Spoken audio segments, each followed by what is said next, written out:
Good morning. നമുക്ക് ഇന്ന് ചപ്പാത്തിയുടെ കൂടെ വളരെ എളുപ്പത്തിൽ ഉണ്ടാക്കാൻ പറ്റിയ ഒരു കറി ഉണ്ടാക്കിയാലോ.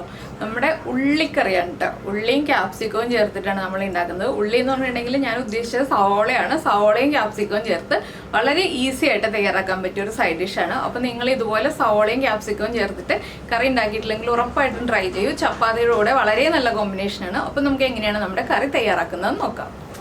നമുക്ക് നമ്മുടെ ഇൻഗ്രീഡിയൻസ് നോക്കാം. ഞാനിപ്പോൾ 2 വലിപ്പമുള്ള സവോള ഇതുപോലെ ഈ ഒരു വലിപ്പത്തിൽ പീസുകളായിട്ട് കട്ട് ചെയ്തെടുത്തിട്ടുണ്ട്. ഒരു ക്യാപ്സിക്കത്തിൻ്റെ പകുതി ഇതുപോലെ ക്യൂബ്സ് ആയിട്ട് കട്ട് ചെയ്തെടുത്തിട്ടുണ്ട്. ചെറിയൊരു പീസ് ഇഞ്ചി നീളത്തിൽ കട്ട് ചെയ്തെടുത്തിട്ടുണ്ട്. ഒരു പച്ചമുളക് എടുത്തിട്ടുണ്ട്. ബാക്കി നമ്മൾ മുളക് പൊടിയൊക്കെ ചേർക്കുന്നതുകൊണ്ടാണ് പച്ചമുളക് ഒരെണ്ണം എടുത്തത്. എരിവുള്ള പച്ചമുളകാണെങ്കിൽ ഒരെണ്ണം മതി കേട്ടോ. എരിവ് കുറഞ്ഞ പച്ചമുളകാണെങ്കിൽ 2 വരെ എടുക്കാം. പിന്നെ നമുക്ക് പൊടികളൊക്കെയാണ് വേണ്ടത്. പിന്നെ ഇതിൽ ഏറ്റവും ഇമ്പോർട്ടൻ്റ് ആയിട്ട് വേണ്ട ഒരു ഇൻഗ്രീഡിയൻ്റ് എന്ന് പറഞ്ഞിട്ടുണ്ടെങ്കിൽ നല്ല ചൂടുവെള്ളവും അതുപോലെ ഒരു 1/2 ടീസ്പൂൺ വിനീഗറുമാണ്. അപ്പോൾ വിനീഗർ ഇല്ലാന്നുണ്ടെങ്കിൽ നിങ്ങൾക്ക് ലെമൺ ജ്യൂസ് ആഡ് ചെയ്യാം, 1/2 ടീസ്പൂൺ തന്നെ. അപ്പോൾ ഏറ്റവും എളുപ്പം വിനീഗർ ചേർക്കുക എന്നുള്ളതാണ്. പിന്നെ പൊടികളെന്ന് പറയുമ്പോൾ ഒരുപാട് പൊടികളൊന്നുമില്ല, ചെറിയൊരളവിൽ പൊടികളൊക്കെ ചേർക്കേണ്ട ആവശ്യമുള്ളൂ. അപ്പോൾ നമുക്ക് കറി ഉണ്ടാക്കാൻ തുടങ്ങാം. അപ്പോൾ നമ്മളൊരു പാൻ വെച്ചിട്ട് പാനിൽ വെളിച്ചെണ്ണ ഒഴിച്ചിട്ടുണ്ട്. ഒരുപാട് വെളിച്ചെണ്ണ ഒന്നും വേണ്ട കേട്ടോ, കുറച്ച് വെളിച്ചെണ്ണ മതി. വെളിച്ചെണ്ണയിലേക്ക് നമുക്ക് ആദ്യം കടുക് ചേർത്ത് കൊടുക്കാം. ഒരു 1/2 ടീസ്പൂൺ കടുക് ഒന്ന് പൊട്ടി തുടങ്ങട്ടെ.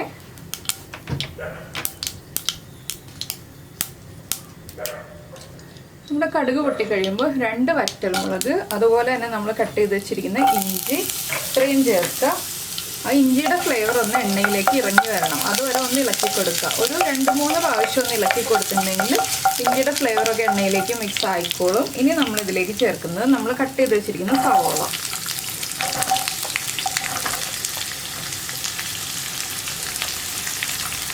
സവോളയുടെ കൂടെ തന്നെ പച്ചമുളകും കൂടി ചേർത്ത് കൊടുക്കാം.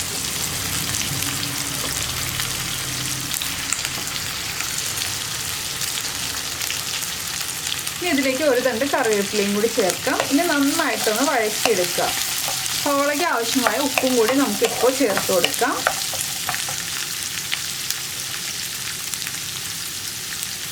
ഒരു 1/2 ടീസ്പൂൺ ഉപ്പ് ചേർത്തിട്ടുണ്ട്. ഇനി സവോള ഒന്ന് ലൈറ്റായിട്ട് ബ്രൗൺ ഷെയ്ഡായി വരുന്നത് വരെ ഇളക്കി കൊടുക്കുക. വേറെ ഇൻഗ്രീഡിയൻസ് ഒന്നും നമ്മളിപ്പോൾ ചേർക്കുന്നില്ല. സവോള ഒന്ന് ബ്രൗൺ ഷെയ്ഡായി വരട്ടെ. നമ്മുടെ സവോളയുടെ കളറൊക്കെ ഒന്ന് മാറി തുടങ്ങി. ഇത് മതി. എന്താണെന്ന് വെച്ചാൽ നമുക്ക് സവോള ഒന്ന് കടിക്കാൻ കിട്ടണം. ഈ ഒരു പാകത്തിൽ വഴറ്റിയാൽ മതി. ഇനി നമുക്ക് ഫ്ലെയിം കുറച്ച് വയ്ക്കാം. ഇതിലേക്ക് പൊടികൾ ചേർത്ത് കൊടുക്കാം. ഒരു 1/2 ടീസ്പൂൺ മഞ്ഞൾപ്പൊടി, അതുപോലെ തന്നെ 1 ടീസ്പൂൺ മല്ലിപ്പൊടി. പിന്നെ ഞാൻ ചേർക്കുന്നത് നല്ല എരിവുള്ള മുളക് പൊടിയാണ്, അത് 1/4 ടീസ്പൂണേ ചേർക്കുന്നുള്ളൂ.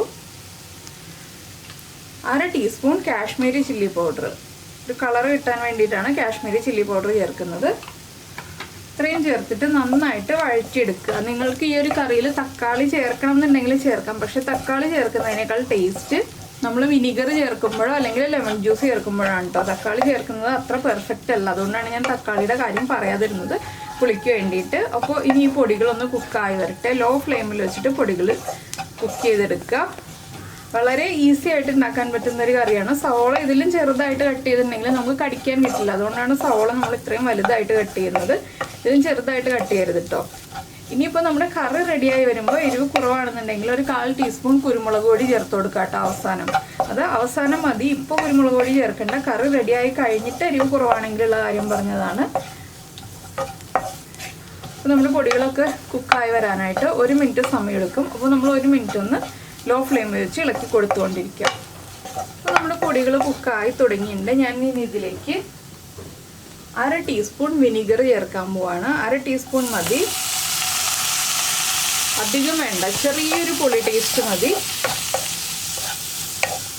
വിനീഗർ ചേർത്തിട്ട് ഉടനെ തന്നെ നമ്മളിതിലേക്ക് നമ്മൾ റെഡിയാക്കി വെച്ചിരിക്കുന്ന ചൂടുവെള്ളം ചേർത്ത് കൊടുക്കുക. നമുക്ക് എത്ര ഗ്രേവി വേണം എന്നുള്ളതനുസരിച്ച് ചൂടുവെള്ളം ചേർക്കുക.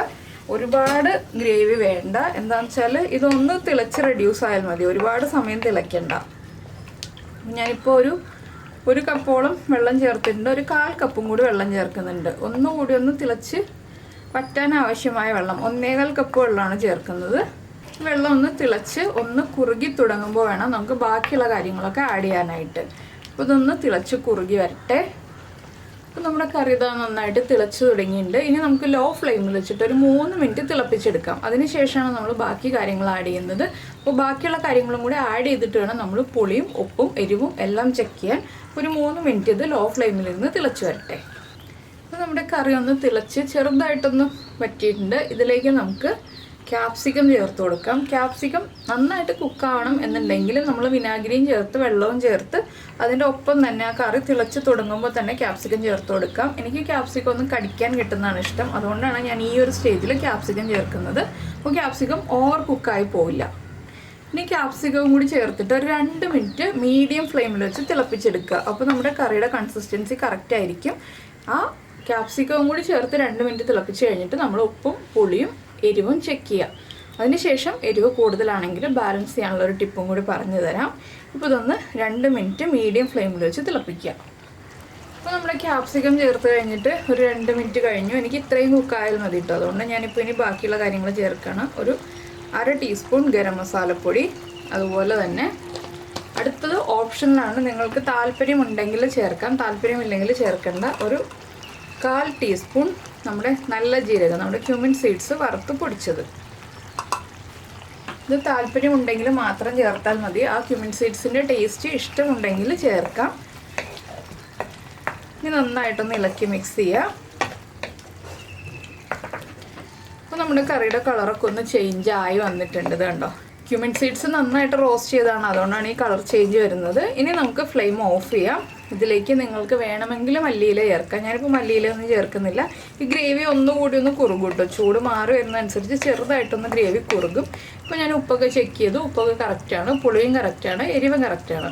അപ്പോൾ നിങ്ങൾ ഈ ഒരു സ്റ്റേജ് ആകുമ്പോൾ മാത്രം ഉപ്പും എരിവും പുളിയൊക്കെ ചെക്ക് ചെയ്യുക. കുറവാണെങ്കിൽ ചേർത്ത് കൊടുക്കുക. എരിവ് കൂടുതലാണെങ്കിൽ ഒരു പിഞ്ച് പഞ്ചസാര ചേർത്ത് കൊടുക്കുക. പുളി കൂടുതലാണെങ്കിലും ഒരു പിഞ്ച് പഞ്ചസാര ചേർത്ത് കൊടുക്കുക. അപ്പോൾ നമുക്കിനി ഫ്ലെയിം ഓഫ് ചെയ്യാം. ഒരു 5 മിനിറ്റ് കഴിഞ്ഞിട്ട് നമുക്ക് പ്രസൻറ്റ് ചെയ്യാം. അതുപോലെ തന്നെ ചൂട് നന്നായിട്ട് മാറുന്നതിന് മുന്നേ തന്നെ ഈ ഒരു കറി ചൂട് ചപ്പാത്തിയുടെ കൂടെ അല്ലെങ്കിൽ നല്ല പാലപ്പത്തിൻ്റെ കൂടെ കഴിക്കാൻ പറ്റുന്നതാണ്. അപ്പത്തിനും ചപ്പാത്തിക്കാണ് ഈ ഒരു കറി നല്ല കോമ്പിനേഷനായിട്ട് വരുന്നത്. അപ്പോൾ എന്തായാലും നമുക്കിനി ഇതൊരു ബൗളിലേക്ക് മാറ്റാം. അപ്പോൾ നമ്മുടെ ഉള്ളി ക്യാപ്സിക്കം കറി ഇതാ റെഡി ആയി കഴിഞ്ഞു. നിങ്ങളിങ്ങനെ ഉണ്ടാക്കി നോക്കിയിട്ടില്ലെങ്കിൽ ഉറപ്പായിട്ട് ഉണ്ടാക്കിയിട്ട് നിങ്ങളുടെ ഫീഡ്ബാക്ക് നമ്മുടെ വീഡിയോയുടെ താഴെ ഒന്ന് കമൻറ്റ് ചെയ്യാം കേട്ടോ. അപ്പോൾ ഇഷ്ടമായി കഴിഞ്ഞാൽ ഒന്ന് ലൈക്ക് ചെയ്യാനും മറന്നുപോയില്ലല്ലോ. അതുപോലെ തന്നെ നമ്മുടെ ചാനൽ ആദ്യമായിട്ട് കാണുകയാണെങ്കിൽ നമ്മുടെ വീഡിയോ പ്രസൻറ്റ് ചെയ്യുന്ന രീതിയൊക്കെ ഇഷ്ടമായി എന്നുണ്ടെങ്കിൽ നമ്മുടെ ചാനൽ ഒന്ന് സബ്സ്ക്രൈബ് ചെയ്ത് സപ്പോർട്ട് ചെയ്യണേ. സബ്സ്ക്രൈബ് ചെയ്യുന്നതിന് ഈ വീഡിയോയുടെ താഴെ കാണുന്ന റെഡ് സബ്സ്ക്രൈബ് ബട്ടൺ ഒന്ന് ക്ലിക്ക് ചെയ്യുക. അതുപോലെ തന്നെ അതിൻ്റെ റൈറ്റ് സൈഡിലുള്ള ബെല്ലൈക്കണും ക്ലിക്ക് ചെയ്യുക. അപ്പോൾ ഓളെന്ന് പറഞ്ഞിട്ടൊരു ഓപ്ഷൻ കാണാം. ആ ഓളും കൂടി പ്രസ് ചെയ്തിട്ടുണ്ടെങ്കിൽ ഞാൻ എപ്പോഴും വീഡിയോ അപ്ലോഡ് ചെയ്യുമ്പോൾ നിങ്ങൾക്ക് നോട്ടിഫിക്കേഷൻ വരും. അപ്പോൾ നമുക്ക് എന്തായാലും നമ്മുടെ അടുത്തൊരു റെസിപ്പിയുമായിട്ട് അടുത്ത ദിവസം വീണ്ടും കാണാം.